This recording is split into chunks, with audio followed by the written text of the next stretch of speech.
What about sexual violence? We That's have even worse. cases of unwanted sexual contact, harassment, rape, and other forms of sexual coercion. Now, for harassment, for busy areas, sometimes areas where you have markets and shops and you have lots of women going down the area wanting to buy something, you find cases of harassment happening where maybe some of the sales boys around just want to grab a lady, and sometimes they tell you, oh, it's because of the way she is dressed, that's why they're harassing her. And even rape, victim blaming, where the victim is blamed. Why did you wear this? Why did you go there? Why did you do this? Issues like that. Now let's bring in our guest who will be joining us via Zoom. Emmanuela Azu is a gender equality and social inclusion expert. She is a seasoned researcher, facilitator, and development legal practitioner with 15 years experience within the civil society space. She is the director of programs at Women Advocate Research and Documentation Center, WARDC. Welcome, Emmanuela. Thank you very much. Thank you. Thank you for having me. All right, we've been talking about forms of gender-based violence, and we've talked about social, physical violence. Sometimes when these forms of gender-based violence happen, we have victim blaming. But let's even look at the different types of gender-based violence. What is making this a frequent occurrence in society? Okay, thank you once again for having me. Sexual and gender-based violence. So when we say sexual and gender-based violence and what is actually making it reoccur in the society is nothing more but patriarchy. It's an entitlement mentality where men actually believe they run the society, they own the society, and also they also have the opinion that once they are married to a woman, the woman invariably is a property.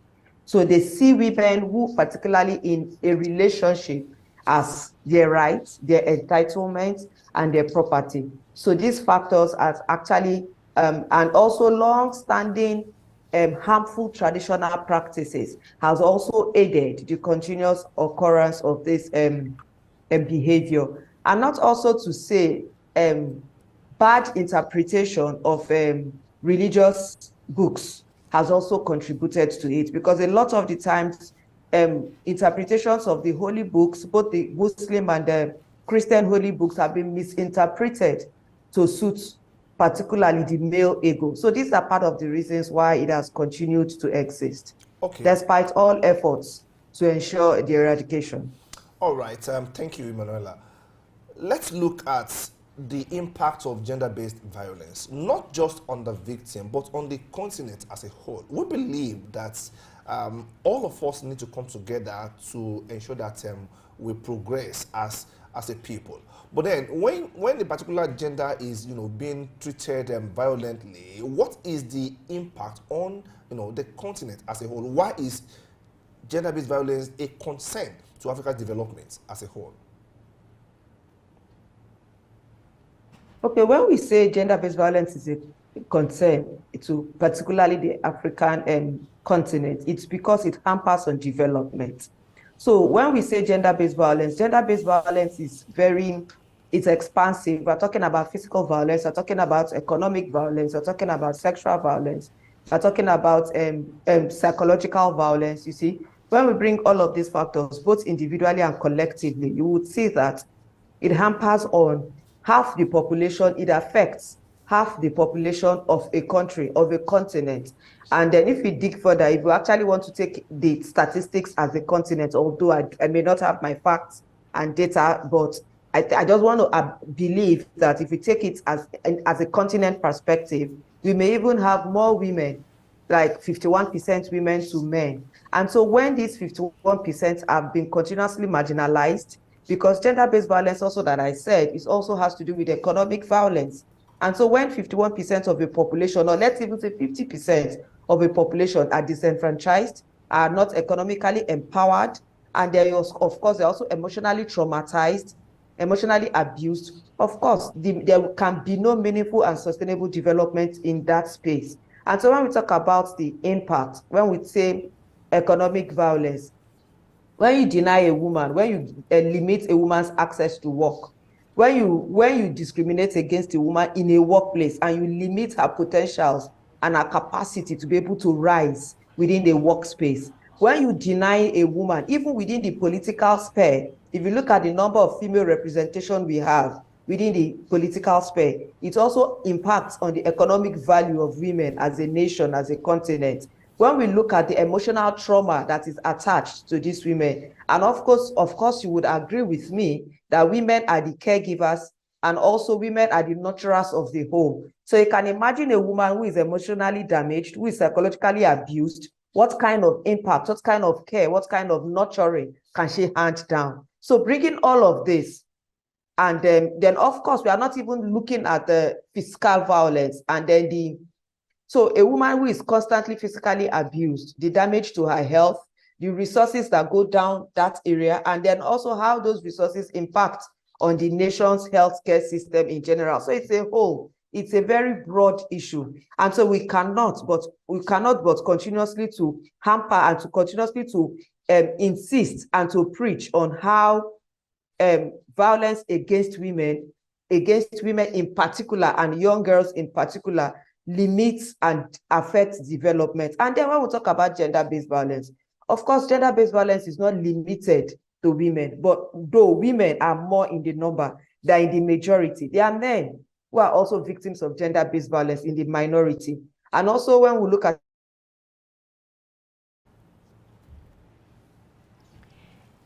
Okay, so we'll get back to Emmanuela Azu and but they are in the very, very back. low growth of a state. Thank you. All right, now because we're looking at gender-based violence and legal protection, let's talk about the provisions of the law towards gender-based violence.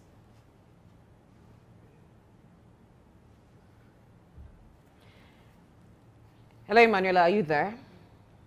Okay, the laws.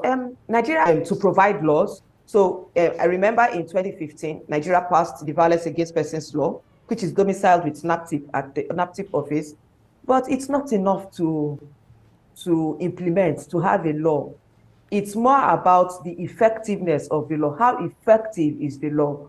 How effective is the law? First and foremost, are people aware of the provisions of the law?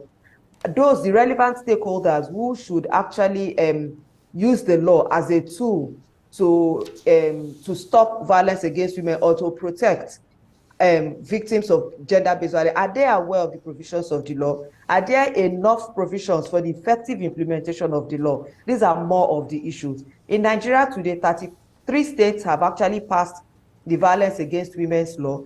Lagos State in 2007 passed a Protection Against Domestic Violence Law. So Lagos State today does not have a violence against law, but that's the VAP law, but they have a law that protects against violence. That's the Protection Against Domestic Violence Law. Kano State has not domesticated, Katsina State has not domesticated, but these two states do not completely have a law, but Lagos State has a law, but it is not the VAP law. Then the other 33 states, but it is not enough to have a law. How effective is the law you have?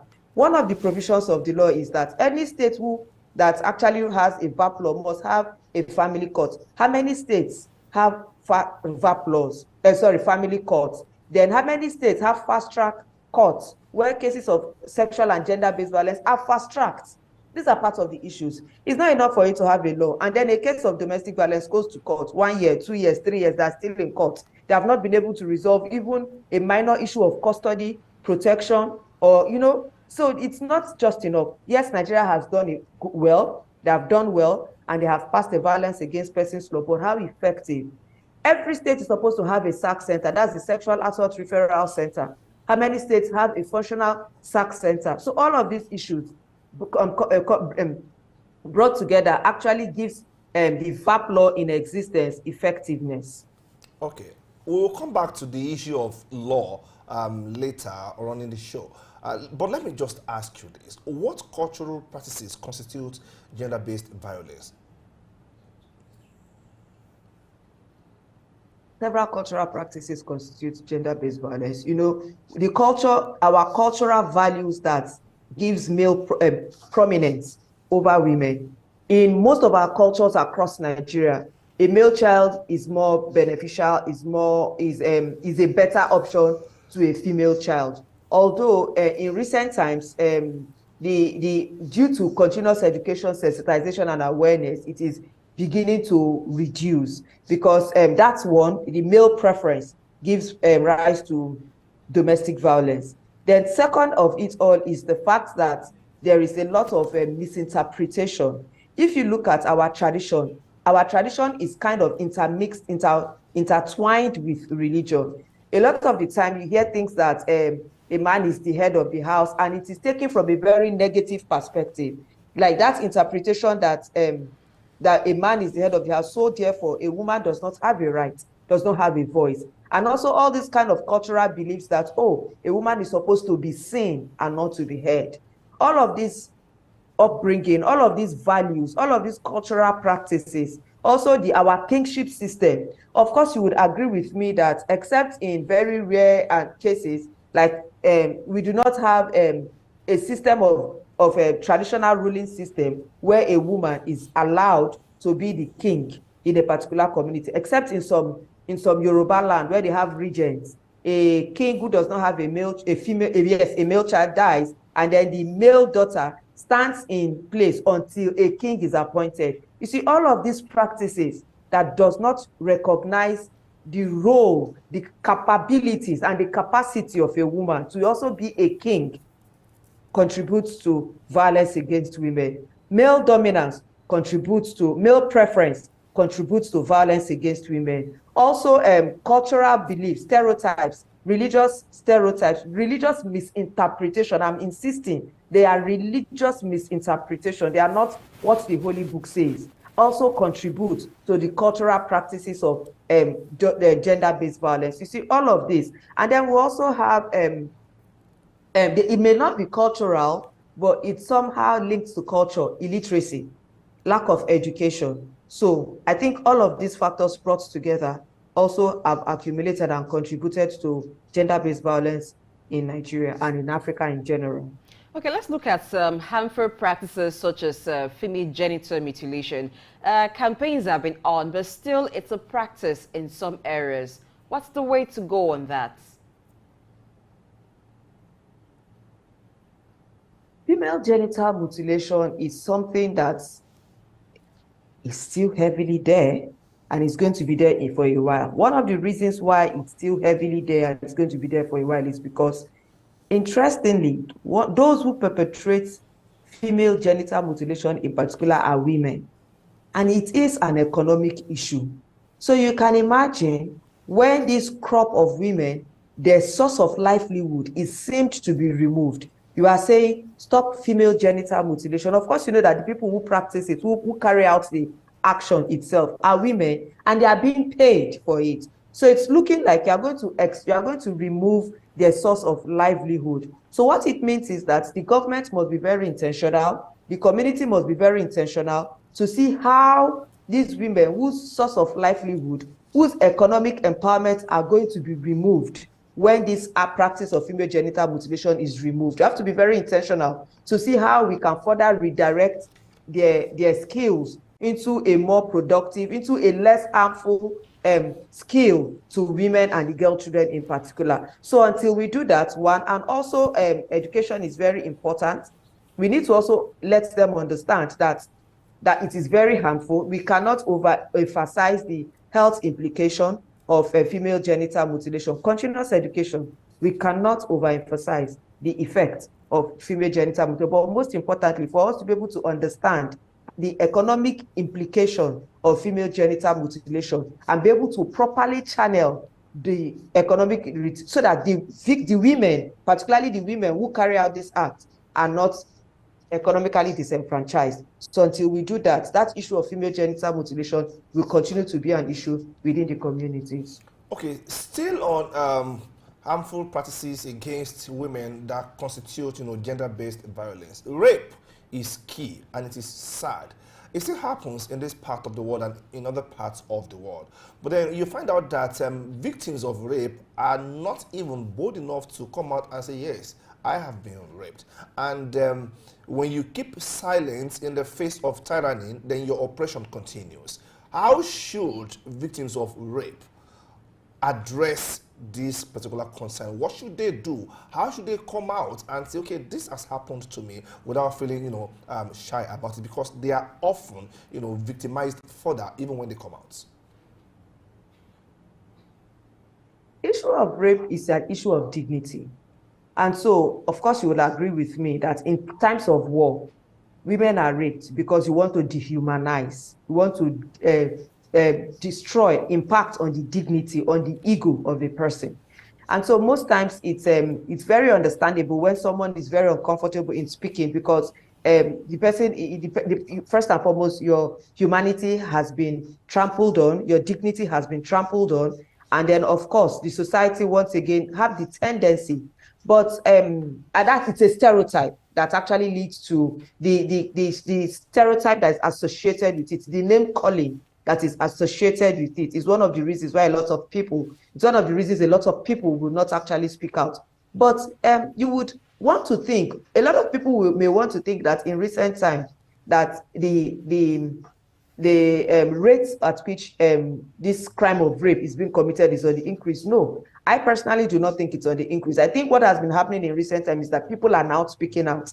That's why we are able to see it all over social media, in the news and all of that. A lot of people are speaking out. The stigma attached and associated with rape is reducing, and a lot of people are now receiving sympathy. Also, a lot of the things that used to cause it is, for instance, when you go to the law enforcement agents, who should be the first step, the first place you should go to.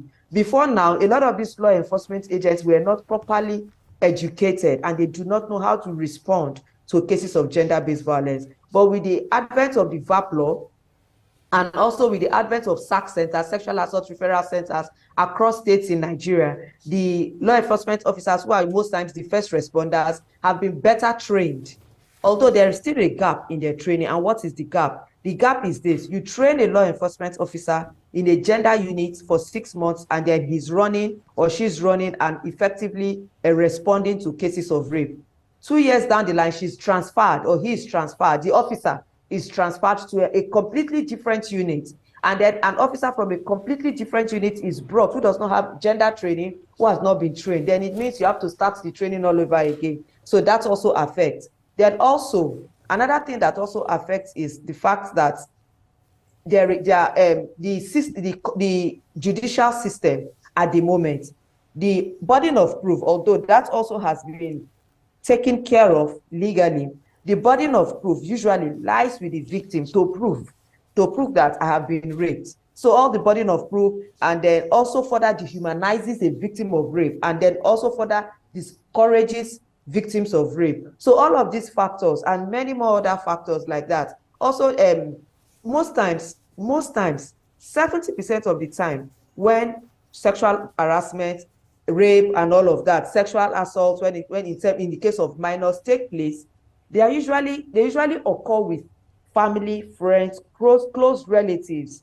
And then a lot of the people most times do not want to wash, in quotes, they do not want to wash their dirty linens in public. So they would rather settle it in-house, because they do not want to expose their family to the society. So you see, and that's something that we need to also continuously work on, to ensure that no victim, no perpetrator, no violator of sexual violence is actually goes scot-free. Until we remove all of these strands of impediments, we would continue to get cases of sexual violence, because at times it's a case of a father to a child, brother, sister, uncle, class teacher. So all of these things, because it's within the private space, so there's mostly the ability for the family to want to cover it, to want to hush it. And then there's also this economic thing that happens in sexual violence. Usually the perpetrator has more influence over the victim. So also that also impacts. Because the perpetrator has more influence, they would tend to suppress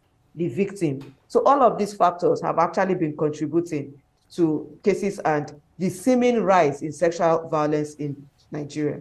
Rape as a form of gender-based violence, and not that she said, it's not that there's been an increase. It's more like there's more reports about cases of rape in society. So, Emmanuela, let's continue the conversation looking at that form of that form of gender-based violence. Now, what we find when a situation like that happens is victim blaming and shaming, and people trying to justify the act of the perpetrator, maybe associating it to one form of provocation or the other. For instance, they may accuse the victim of dressing provocatively to have necessitated such acts.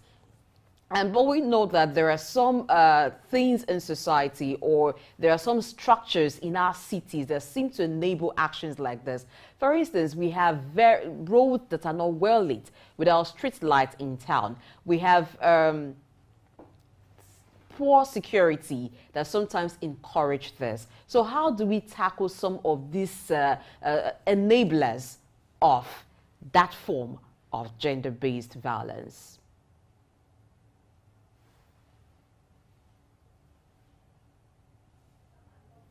Please unmute yourself, Emmanuela. We can't hear you. You're muted. Can you unmute yourself? Unmute yourself, please. Okay. I'm unmuted now, and I'm sure you can hear me now. All right. So did you get my question? Yes. So I'm saying that for one, okay, my you have mentioned this. quite yes a number of things that actually. Rape. All right, go ahead. You have actually mentioned quite a number of things that are enablers to sexual violence, and which is very true, because a lot of the times, particularly sexual violence that take place in the public space, they actually happen in dark areas, abandoned structures, and all of these kind of things. Yes, and also some forms of sexual violence as well. Also, just they take it as a norm, as a standard, as a way of life, as a given, that it's required because the woman so-called called for it. But then I also, for instance, you see a girl who is putting on a short skirt and then she's putting on a crop top, and then the man feels that, oh, she's demanding sex. But then I always ask, what happens in most cases when you see men who walk along the street with their boxers showing, they are actually sagging their trousers, and you can actually see the dirty boxers they are wearing. And then you can actually also see for some of them, they put on shirts, and then the shirt is buttoned halfway, and then the whole chest is showing, they're showing off the breast.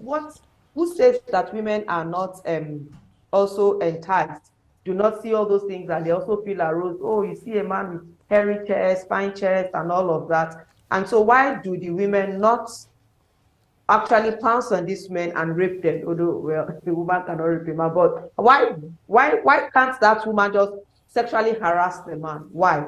But it's because of the mindset.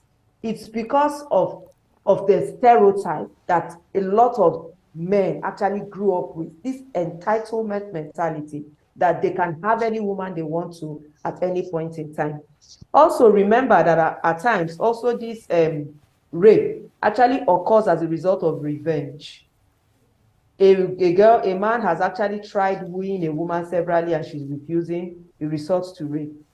You come to the marketplace, and then, particularly in all these very big markets, just in a bid, for whatever reason, maybe for those reasons I can't explain, you see a lot of harassment on a woman. You see, all of these factors put together can actually be nipped in the bud if we have more women in positions of power. They would be able to appropriately, because most of the time, without bias, when you go to a police station, even when they have been properly trained, one of the first questions they would ask a woman is, what were you wearing? But then I ask, when a 5-year-old child has been raped, what was that 5-year-old child wearing to warrant rape? When a 70, 80, 65 years old woman is raped, I then ask, What is the attraction? How, except for me, I've concluded that those perpetrators of rape are mentally derailed. It's a mental disorder. That's my conclusion. Apart from those who actually carry out this crime as a result of revenge or in times of war, because it's deliberate, it's intentional. They want to dehumanize the woman. They want to erode all forms of dignity from the woman, which is very criminal. Even when it is a mental disorder, it is also very criminal because there's no justification. If you say a woman who was wearing a short skirt or who has all her boobs out in public or anything actually aroused you, then what is it in a 5-year-old child? What is it in a 3-year-old child that led you to raping that child? Okay. So those are the questions what that a we question. should ask. I'm not sure they can really answer that question. I want to agree with you. Maybe it's a case that's deeper than we see on the surface. Okay, let me talk about single motherhood and the psychological trauma that comes with it, if it can constitute gender violence in a way. Men are taking a walk these days, just like David said, okay, they want to walk away from the troubles in their lives. And for the single mother, it is very traumatic that two of you partook in a particular passion that led to a product or some products, and for one reason or the other party is walking away, leaving you to get bottled down in that kind of enslavement. Now, my question is this: is there any provision from the angle of law that takes care of the travails of single mothers? Because they are increasing by the number these days and they are not being helped in any way. They are being abused and re-abused by those who come as sympathizers, but eventually they end up taking advantage of them. What can be done to rescue them from this? I think if we look at single motherhood, I would not want to look at single motherhood as a violence. Okay. Why would I say that? Because for some, it's a choice. It's a choice they deliberately make. But what the issue, like you rightly pointed out, because of course, when I do legal aid, I see a lot of women come to say, oh, he has abandoned me, he has abandoned the children and all of this. And then there's a law, VAP law, then there's the Child Rights Act, and then which ideally is supposed to be enough to take care of these people, these women. It's not about the woman in this instance, it's even about the child in the marriage. It's about the cost, it's about the maintenance of the child in the marriage. But then if you remember, I had said earlier that our court system is not sufficient enough, it's not helping enough. There is now a family court system. A lot of states do not still have the family court. Even where they do have the family court, some cases are not assigned until like 3 months after the crime has been committed. Some cases go on in court for 1 year, 2 years, until all hope is lost, and then one of the victims, particularly the victim, walks away without any form of justice, except to get a fast-track court where this issue of maintenance, because they have a right, they can go to court. The law says you can go to court and insist on maintenance. There's usually an arrangement. Okay, pay school fees, and it depends on the financial capacity of both parties. You pay school fees, you pay 50%. There's an arrangement, you work it out.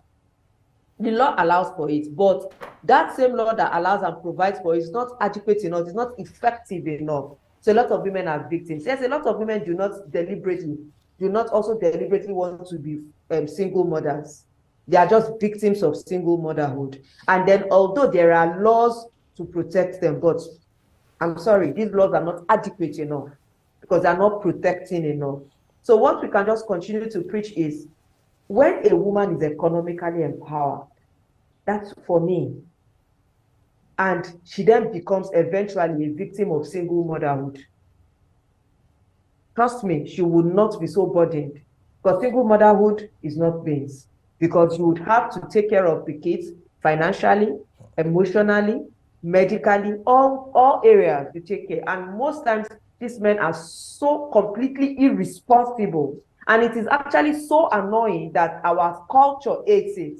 Why do the culture aid it? The man comes to tell you with all boldness that, don't worry, these are my children. When the time comes, my children will come looking for me.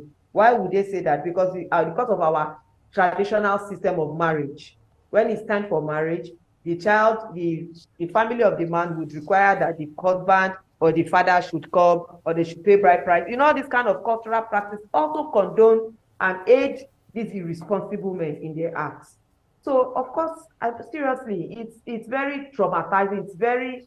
It's a conversation that I don't know. The solution, because particularly a lot of these men will tell you, it's my child. When the time comes, my child will come to look for me, and then they go, and then the justice system also is not doing enough to hold them accountable, to make them responsible. So it's a really sad story. So from that perspective, I could actually look at it from a violence, yes, a gender-based violence. But of course, also bearing in mind that some women also deliberately make that choice. So it's honestly, I don't know, it's complex, it's complicated. Single motherhood is more complicated than we can think about it. All right, we've talked about the different forms of gender-based violence and how they hamper development. So what are the key solutions to gender-based violence? One of the things that we should first talk about, like, I would like to say at this point that even the Constitution of Nigeria actually violates the rights of women and constitutes also contributes to the gender-based violence that women face. Why do I say that? If you look at our Constitution, Section 29(4)(b) that says that any woman who is married is deemed to be an adult. What does that connote? It's a subtle, very subtle affirmation of early marriage. It's a very subtle affirmation of forced marriage, that a 13 years old, a 12 years old is married, because that's the only justification, that's the only rationale where the Constitution will state that any woman who is married is deemed to be an adult. So what it means is that a 12 years old who is married, according to the Constitution of Nigeria, is an adult. And when she commits an offense, would face the full criminal charge. She would not be given an option of a juvenile court because she's married. That's a form of violence. That's a form of gender-based violence because it's very direct and particular about women. Our Constitution also is very direct in the area of citizenship. So, and except and until there is a holistic review of the Constitution of Nigeria, because there are some discriminatory provisions in that Constitution. The Section 26 that talks about citizenship is very specific. Our Nigerian Constitution only gives citizenship to a Nigerian man. It's a Nigerian man who marries a non-Nigerian woman. But a Nigerian woman who marries a non-Nigerian cannot confer her Nigerian citizenship on the man. That's a violence. That's a violation of a woman's rights. So even our Constitution, even in our Constitution, in specific places, you will see the authoritative use of the word he. That automatically disenfranchises women. So until and except there is a sincere holistic review of our Constitution. Sometime last year, there was this agitation about the 5 gender bills, where civil society organizations came together, and it's also a project I'm still working on, came together and brought for constitutional amendment to be able to insert into the Constitution 5 gender bills. And then these 5 gender bills are actually supposed to promote Nigerian, reduce violence against women and girls, and also contribute to the development growth of Nigeria. Sadly, these bills were thrown out. None, not even one of them was considered. So until and except the Nigerian government, the Nigerian Constitution is holistically reviewed, would continue to go around in circles on this conversation. All right. That is noted. Emmanuela Azu, Director of Programs, Women Advocates Research and Documentation Center. It's been wonderful talking to you. We appreciate the value of your contribution. God bless you. Thank you very much. Thank you so much for having me.